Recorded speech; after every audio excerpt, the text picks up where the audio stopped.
High বন্ধুরা, সবাই কেমন আছো? দেখো আমি এখন কোথায় আছি। আমি এখন আছি আমার বাড়ি নয়, আমার ফ্ল্যাটের ছাদে। আর এখন বাজে 3:20। একটা জিনিস দেখাই, এই দেখো, এরা হলো আমার একদম কাছের বন্ধু। হলো এরা সকাল হলেই আমি ওদের খেতে দিয়ে যাই, আর এসে আবার দেখে যাই মাঝে মাঝে খেয়েছে কিনা। এরকম অনেক অনেক অনেক অনেক পাখি আসে। যখন ওই বাড়িটাই ছিলাম তখনও আমার ওদেরকে খেতে দিতাম। খুব মন খারাপ করে এখানে এসেছিলাম যে আমার পাখিগুলো ওখানে কি হবে, এখানে আবার আমার বন্ধু হয়ে। সব সময় আমি ছাদটাকে পছন্দ করি। ছাদটা মনে হয় পুরোই আমার একান্ত, আমারই।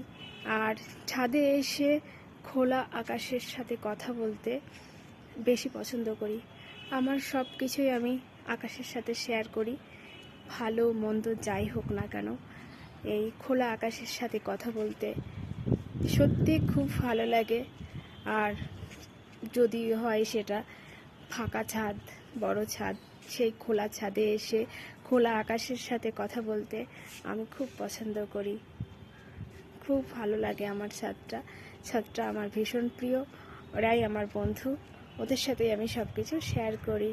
তাই চলে আসি ছুটে ছুটে ছাদে চলে আসি যখন সময় পাই তখনই চলে আসি ছাদে। আর ছাদে আমার অনেক বন্ধু হয়ে গেছে পাখিরা, ওদেরকে দেখি, আনন্দ পাই, এটাই আমার ভালো লাগা।